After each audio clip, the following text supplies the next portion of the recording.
最終戦アデレード、セナとの握手をラストシーンにプロフェッサーは去っていく。4度のワールドタイトルに輝く不正室の天才の足跡を2週にわたってじっくりとお見せするプロストスペシャル。今夜はプロスト青の時代から、あなたの見たことのないプロストがそこにいる。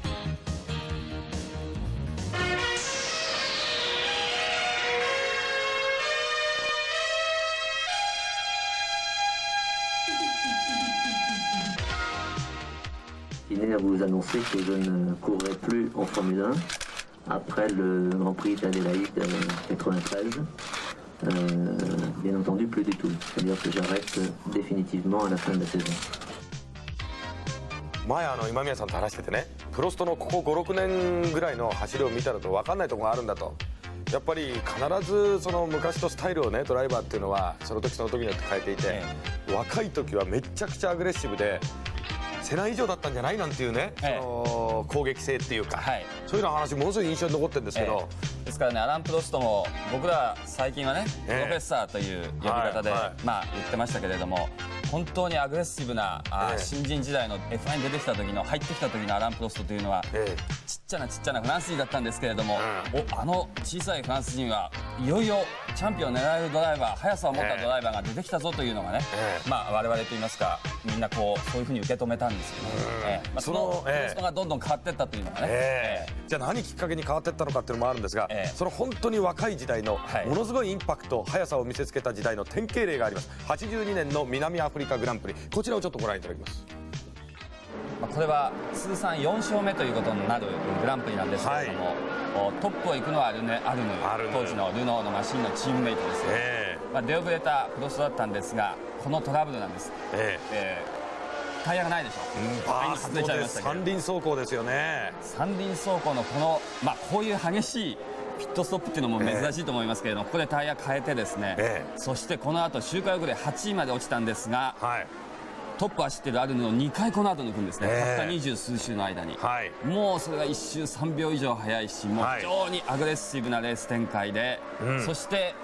勝つんですけれどもね。なるほど、これがですからその速かったと言いますかね、若き日のアラン・プロストの僕はベストレースじゃないかなと思うんですけどね。なるほど、今宮さん見てて思うのは、82年ですからおよそ10年としてですよ、その10年の中でマシンのホルモンもこんなに変わったように、そうですね、プロストもえらい変わってますよね。ですからその辺をね、本当に今日はセナファ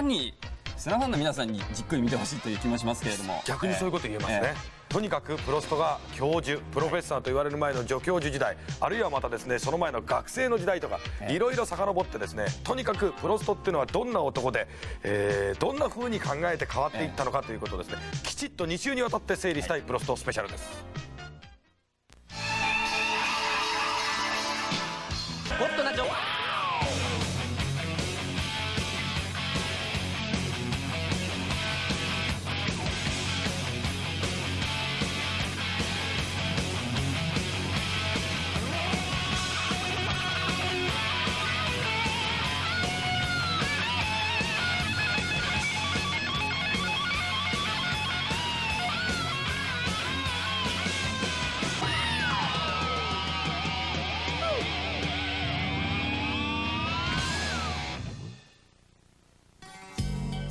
1980年、アラン・プロストはデビュー戦でいきなり6位入賞という華々しい F1 人生のスタートを切った。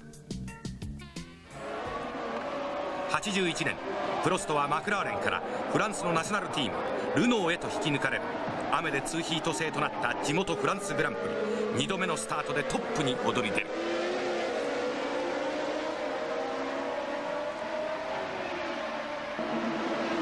前年のチームメイトマクラーレンのワトソンがプロストをパス。しかしプロストは負けじと抜き返し、再びトップに返り咲いていく。問題は第1ヒートで1位になったピケとの7秒のタイム差。プロストはその差を楽々と逆転し、記念すべきグランプリ初優勝を果たした。 F1 参戦19戦目、フランスの小さな若者がフランスのマシンに乗ってフランスで成し遂げた快挙。雨上がりのディジョにプロストの歓喜のシャンパンが降り注いだ。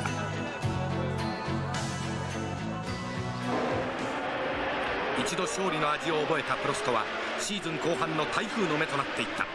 第12戦オランダで2勝目を挙げ、続くイタリアでもスタート直後の第1試験でチームメイトのアルヌーを捉え、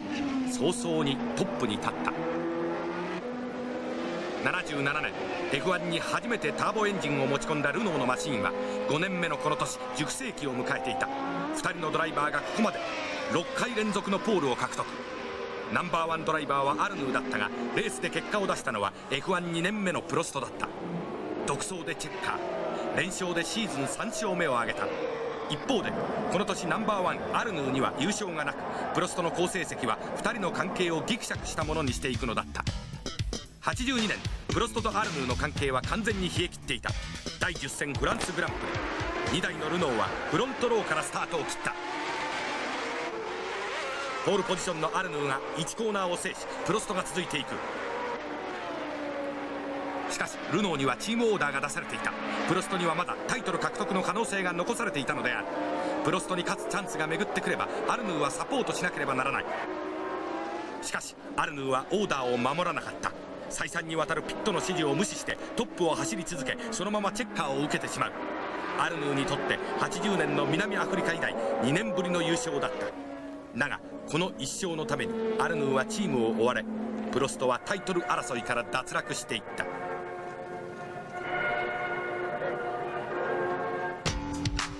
83年ルノーのナンバーワンドライバーとなったプロストのライバルはネルソン・ピケ。この2人の戦いは同時に BMW とルノーという2つのターボエンジンの戦いであった。世界初のターボエンジンによる F1 制覇を成し遂げるのはどちらか。第12戦オランダグランプリは通りの一騎打ちとなった。ポールから飛び出したピケのブラバム BMW を攻めるプロスト。ここまでポイントではピケを上回るプロストだったが、彼は BMW ターボの著しい進歩を身をもって感じていたのである。BMW ターボがもっと力をつけてくる前にリードを広げておかなければ。プロストは43周目に勝負をかけた。しかしマシンは一瞬のコントロールを失いピケと接触。プロストだけがかろうじてコースに戻っていく。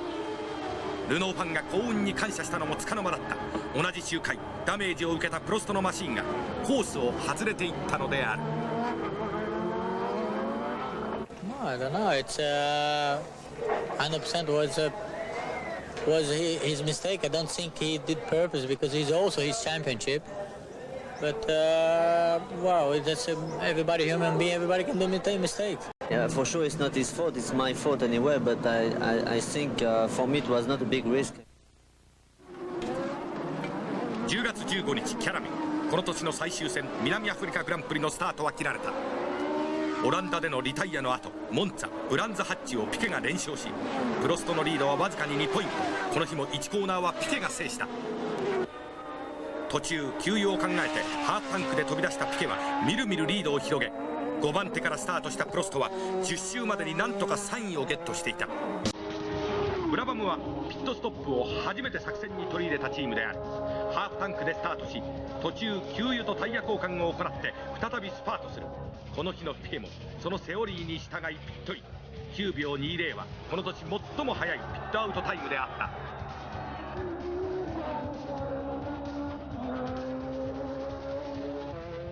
続いてプロストがピットへと帰ってくる。順位はまだ3位をキープしていた。しかしプロストのマシンが再びコースへ戻ることはなかったのである。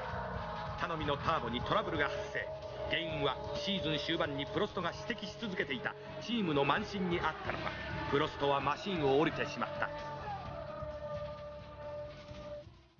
観客はピケの優勝を確信し、プロストはライバルのリタイアだけを祈っていた。しかしピケは優勝をチームメイトのパトレーゼに譲る余裕を見せ、最後は3位でチェッカー。プロストはわずか2ポイントの差でまたも世界一には届かなかった。I think, I was behind the wall. I said if he has a problem with his car, I am world champion. But in my mind, I would not like to he has a problem because I think he was the best this year with his car. And can a Frenchman win the world championship next year? I hope to be world champion next year, and I hope Renault will give me a better car than this year. まあ比較的初期のですね、このプロストのですねドライビングスタイルというかパフォーマンスを見ていると、まあ本当に有名な天才画家がですね、作風をガラリと変えていくように、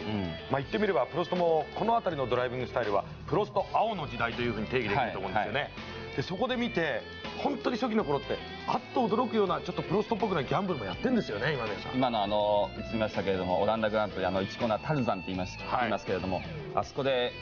入ってきましたよね。あそこは入ってったら滑っちゃうから、こうそれでピケを結果的に押し出しましたけれども、ああいうのなんかね、かなり大胆なことをやってますよね、やっぱりね。タイヤに関してもなんかだいぶ前に。そうなんですよね。1勝目のあれも2ヒート目の短いレースですから、そこで予選のタイヤを思い切って使って勝負かけちゃおうとか、ですからそういうところはちょっとタクティカルな部分もあるし、でもその思い切った勝負大胆さというね、速さ一点張りみたいなところも見えるしという。なるほど。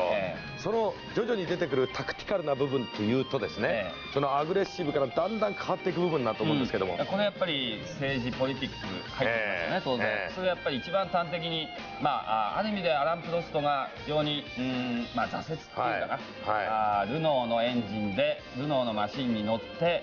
今もありましたけれども、BMW との争いで敗れたということ、これがルノーの会社的にはですね、やっぱり非常になんていうんですか、プロストに対して見方がこうぐっときつくなってプレッシャーかけられたわけですよね。なるほど。一方のアラン・プロストは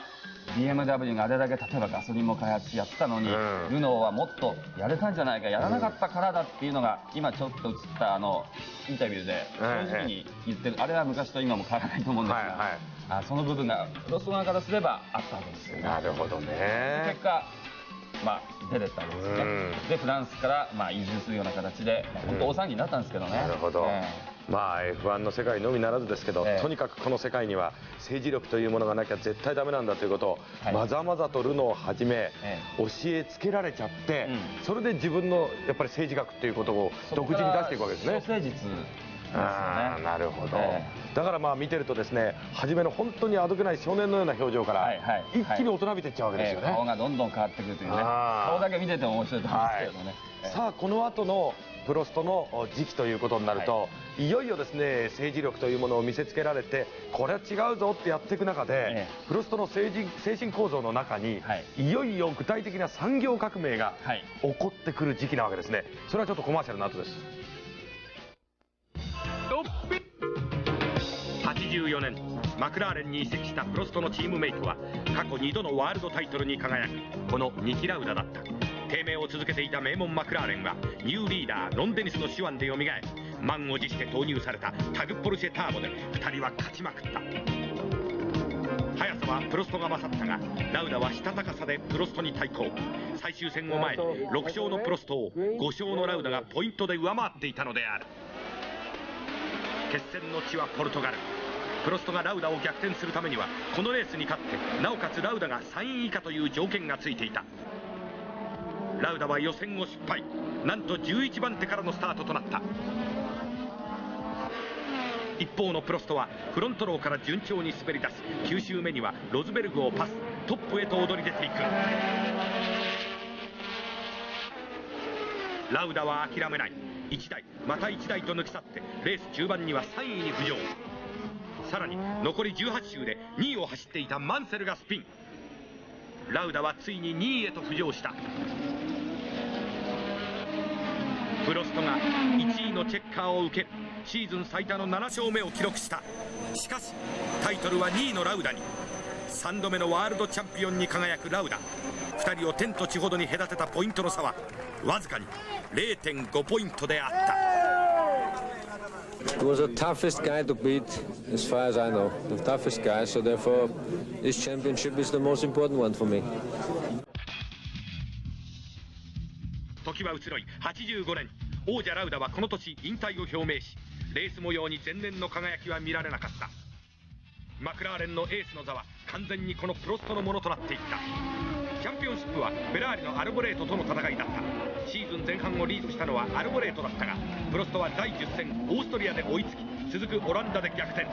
第14戦ヨーロッパグランプリでアルボレートに2ポイント以上の差をつければ悲願のタイトル獲得というところまでこぎつけていた。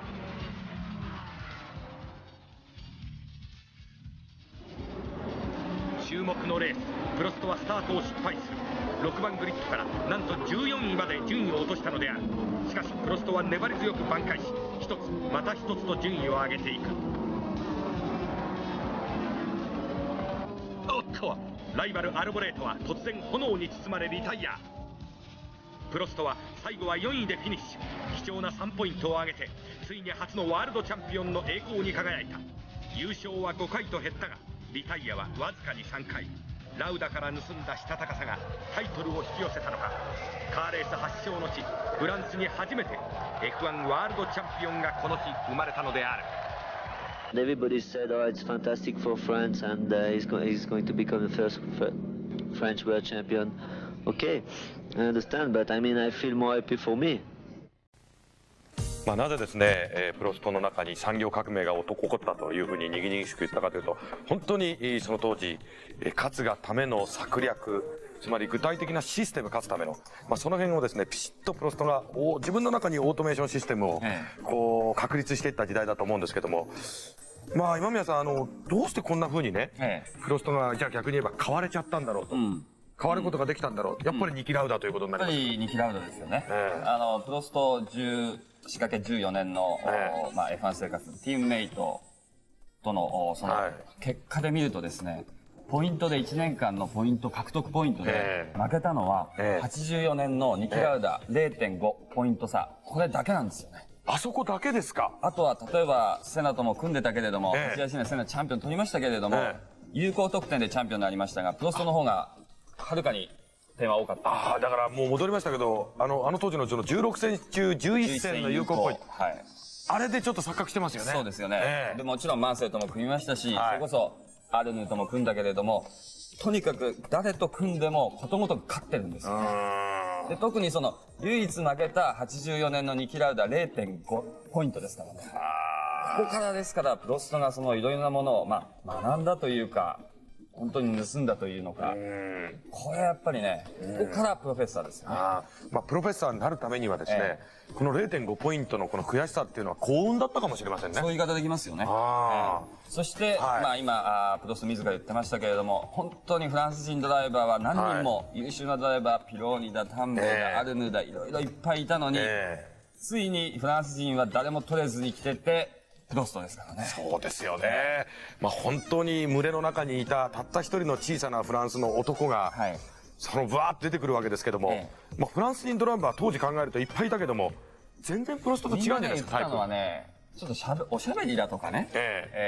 ワインの飲みすぎだとかね、よくフランス人ドライバーに対してみんな言ってましたけどね、プロストはやっぱりこう地道にこうね、ミーティングも長いし、やっぱりフ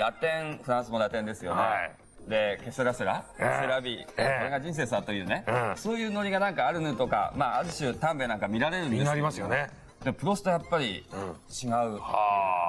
僕なんかから言いますと、このフランス映画的なね、そのセラビ、ケセラセラ系の、そういう人生観の中に、どうしたのこの男はって感じの得意さですよね、プロストっていうのはね。さあ、そういうふうにですね、具体的な自分のオートメーションシステムを着実に作っていったプロストが、また新たな変容期、変態期というものを迎える。どう変わったのか、次はこれです。1986年のグランプリシーンはロータスのセナ、ウィリアムズのピケ、マンセル、そしてマクラーレンのプロストの4人がしのぎを削ったギャング・オブ・フォー。この年の勝利を独占した4人を人々はそう呼んだ。ディフェンディングチャンピオンプロストに次々と襲いかかってくるライバルたち。プロストはこれまでのようにただ一人のライバルを相手にするのではなく、それぞれにタイプの異なる3人のドライバーを向こうに回して戦わなければならなかったのである。I think everything's going to be very good in the second part of the season. If I can get some points, the first part of the season, I still get a chance to be world champion this year. しかし実際にグランプリをリードしていたのは強力なホンダターボを要するウィリアムズの2台だった。対するマクラーレンはドイツでプロストがゴール直前のガス欠に見舞われた。マシンをゆすり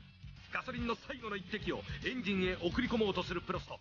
しかしレースはすでにピケが制し、ホンダエンジンはその優秀性というものを敵地のエンジンサーキットホッケンハイムで見事に証明。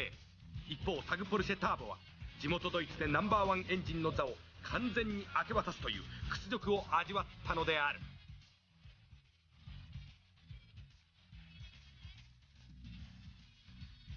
最終戦を前にポイントランキングのトップはマンセル、プロスト2位、そして3位のピケまでがタイトル獲得に可能性を残していた。ウィリアムズの2台の星の奪い合いがプロストをチャンピオンシップにつなぎ止めていたのである。86年の最終戦は南半球アデレード。 I can't believe they are much quicker than us. So in this fact, I would say that they're going to fight together and it's going to be good for me. タイトルに最も近いのはポールを取ったマンセル。3位に入りさえすればその時点で初の王座が転がり込む。ニュータイヤのプロストは見事なラストスパートで勝利を奪った奇跡の逆転。圧倒的な速さでコンストラクターズタイトルを獲得したウィリアムズ・ホンダ、その感激を見事についてアラン・プロストは2年連続ワールドチャンピオンに輝いたのである。この辺りの具体性、その戦略の具体性を見ると、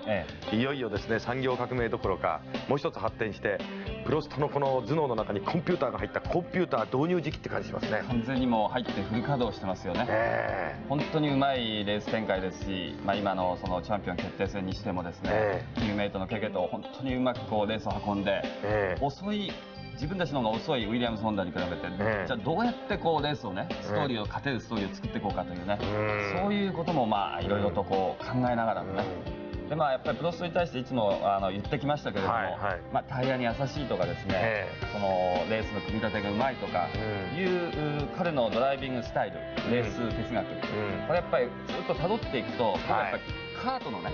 モータースポーツのカートの出会いに行くと思うんですよね。いわゆる原体験ですね。原体験ですね。つまり、お兄さん当時、モータースポーツ一緒に始めるということで、700フランだったと思いますけれども、お小遣いアルバイトをいろいろやって、兄貴と貯めた、で、中古のカートを買って、で練習する。決して速いマシンじゃないですね。どうやってじゃあ速くするんだとかね。でとにかく壊したらパーですから。でじゃあ一方のアイトン・セナはその頃はやっぱりカートで始まった彼も同じなんですが、お父さんからカートを与えられて、そして素晴らしいプロのコーチがついて、そうですね。で2人違った形でそのカートで腕をね、みんな速さを追求していたのかな。まるでだから巨人の星の花形満がセナで、そして星飛雄馬の方がプロストというような原体験始まりがあって、そしてそういう原体験があったらばこそプロストっていうのはもう本当にレースに執着して策を巡らしていくタイプを選んだ、ということになると思うんですが、すでにこの時期がプロストの円熟期だったんじゃないかなっていう感じもしますが、じゃあこの後はどういう風に変わっていくのか、これはいよいよ来週のお楽しみということになってしまいます。この段階でプロストは走る自分の具体的な目的と、そしてそれを達成するためにどうしたらいいかということをがっちり掴んだ時期だったわけです。来週ぜひこの後期待していただきたい。どうもありがとうございました。